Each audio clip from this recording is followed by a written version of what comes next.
Il y a un an, Stéphane Ravaclet, boulanger à Besançon, entamait une grève de la faim pour protester contre l'expulsion de son apprenti, ex-mineur non accompagné. Il s'appelle Lai. Une pétition en soutien avait récolté plus de 100 000 signatures et c'est là que vous vous êtes rendu. Bérénice et toi, salut Nejma. Salut. Oui, à Besançon, donc, nous avons retrouvé Stéphane Ravaclet dans sa boulangerie La Huche à Pain, qui a depuis monté le collectif Patron Solidaire en soutien à tous les employeurs et jeunes qui rencontrent les mêmes difficultés en France. On a défendu un gamin qui était en blanchisserie, qui avait eu son CAP et qui voulait continuer chez ce patron-là.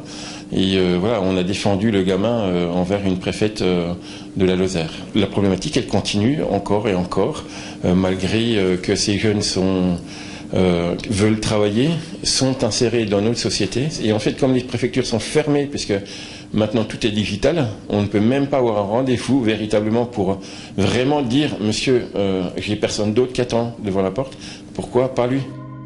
Pour interpeller le gouvernement sur cette problématique, le boulanger a travaillé sur une proposition de loi avec un sénateur socialiste. Le sénateur Durin de Saône-et-Loire est venu nous voir pendant la grève de la faim. Il nous dit votre combat est juste et moi je vais l'accompagner. On a travaillé ensemble et il a pu, parce que c'était pas si facile que ça, la mettre en ordre du jour. Et évidemment, elle n'a pas été votée forcément, mais c'est un premier combat qui suivra d'autres. Aujourd'hui, Lai est apprenti à Dijon dans une autre boulangerie, mais il vient régulièrement rendre visite à Stéphane, dont il n'oubliera jamais le geste. Un jour, mon patron il m'a appelé pour me dire, j'ai décroché l'appel et il m'a dit, mon gamin, ça sent bon. C'est le premier mot qu'il m'a dit. Il m'a dit, ça sent bon. Après, il m'a expliqué et là, je suis parti voir les éducateurs et le lendemain, on s'est rendu à la préfecture. On nous a reçus dans un bureau avec 3 personnes, dont le secrétaire général de la préfecture de Vesoul. Et 2 mois après, il avait son papier. Et plus d'OQTF. Et plus d'OQTF. Je peux que de remercier mon patron pour tout ce qu'il a fait pour moi et tous ceux qui nous ont soutenus dans ce combat. Je ne m'attendais pas que ça allait se passer comme ça. Et tout ça, c'est touchant pour moi et je suis reconnaissant. Alors c'est une fin heureuse pour Stéphane et Lai, mais ce n'est pas le cas de nombreux ex-mineurs non accompagnés, MNA dans le jargon, qui vivent en France, direction Nancy, où on a rencontré Maître Jeannot, avocate en droit des étrangers. Dans son cabinet s'accumulent 60 dossiers d'ex-MNA qui se sont vus délivrer une obligation de quitter le territoire français à leur majorité. À chaque fois, la préfecture remet en cause l'authenticité de leurs documents d'identité. Je comprendrais s'il y avait quelques dossiers de contestation d'identité, ça me paraîtrait normal. Par contre, un tel volume, c'est absolument anormal. Il y a véritablement une politique systématique de notre préfecture à refuser des titres de séjour.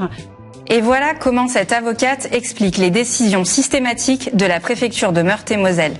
Dans notre département, la préfecture se défend en disant que c'est lié à l'absence de mise en place du fichier AEM, c'est-à-dire le fichier biométrique à l'appui de l'estimation, de l'évaluation de minorité. C'est un prétexte dans la mesure où il s'agit de jeunes qui sont arrivés avant la mise en place du fichier AEM. Donc la préfecture n'est pas du tout obligée de faire cette contestation d'identité systématique. Des décisions qui empêchent les jeunes de poursuivre leurs études et leur apprentissage. Une oisiveté forcée que l'on impose à ces jeunes. Ce qui est complètement aberrant, c'est que ces patrons les réclament dans un contexte de pénurie de main-d'œuvre. Et justement, ce jour-là, Maître Jeannot recevait Alain et Mamadou. Mamadou, ex-MNA, rencontre les mêmes difficultés et ne peut plus travailler dans le restaurant où il faisait son apprentissage. Le 5 décembre 2021, le tribunal administratif de Nancy a suspendu la décision de refus de séjour qui vous a été opposée par le préfet, a enjoint à la préfecture de réexaminer la situation dans le délai d'1 mois et dans cette attente de vous délivrer immédiatement, les mots sont forts, une autorisation provisoire de séjour assortie d'une autorisation de travail. Que tu n'as toujours pas eu donc, hein? Non, j'ai toujours pas eu. J'ai toujours pas eu l'autorisation, j'ai toujours pas eu réponse de la préfecture. 21 jours de retard. Et donc, tu ne peux pas travailler? C'est pas travailler, oui. Et ça veut dire que tout ce que j'ai fait pendant toutes ces années, ça va être, ça sert à rien. Parce que si tu fais quelque chose, c'est pour avancer. C'est pas, tu fais des choses plusieurs années, après ça retourne à zéro. Je vais retourner chez moi, j'ai pas mon père, j'ai pas ma mère. Comment je vais faire là-bas? Une incompréhension que partage son patron Alain. Et aujourd'hui, moi, ce qui me fait mal, c'est pourquoi on me donne un jeune à 16 ans et en sachant que 2 ans après ou 3 ans après, on le reprend, on lui a appris plein de choses sur notre territoire et on lui dit tu repars. On n'a pas le droit de faire ça. Pas le droit de faire ça à un jeune qui a déjà souffert. Il est là, on lui ouvre les portes, on doit aller jusqu'au bout avec lui. Mamadou a depuis reçu un récépissé de 2 mois, un délai assez court qui laisse craindre, selon son avocate, une décision de refus à venir dans les semaines prochaines. Face à toutes ces difficultés, les jeunes s'organisent, comme à Nancy, où ils ont monté un collectif en mars 2021. On les a retrouvés lors d'une réunion de soutien à Oumar Dembélé, 20 ans. Oumar suivait une formation de plombier, il est passionné d'athlétisme et surtout, il est l'un des fondateurs du collectif. Aujourd'hui, il est enfermé au centre de rétention administratif de Metz, après avoir lui aussi reçu une OQTF. Il n'a plus de famille. C'est ce qui, visiblement, l'a incité à venir en France, parce qu'en France, il savait qu'on protégeait les enfants. C'est quelqu'un de bien, et puis il n'a pas fait une mauvaise chose. Il n'a pas commis un crime, il est intégré socialement, il évolue dans un club, il connaît des personnes, donc... moi, je ne vois pas pourquoi on lui refuserait. C'est pas quelqu'un de mal. Cette situation pèse sur le moral des jeunes. Est-ce que ça te fait peur pour toi aussi? On est dans la même situation, on n'est pas sécurité en fait. Nous, on n'est pas sécurisé en fait. Je ne dors pas. Je marche toujours avec la crainte d'être arrêté, d'être contrôlé par la police, vu que je n'ai pas de titre de séjour. Je brûle de l'intérieur, quoi. Je ne sais pas comment l'exprimer. Pour Bernard, qui en héberge certains, la politique de la préfecture de Meurthe-et-Moselle envers ces jeunes ne cesse de se durcir. Il y a 2-3 ans, ceux qui avaient des OQTF, il ne se passait rien. Ils avaient des OQTF et puis bon, on vivait avec. Et puis après, ils s'en sont attaqués aux gens qui étaient en apprentissage.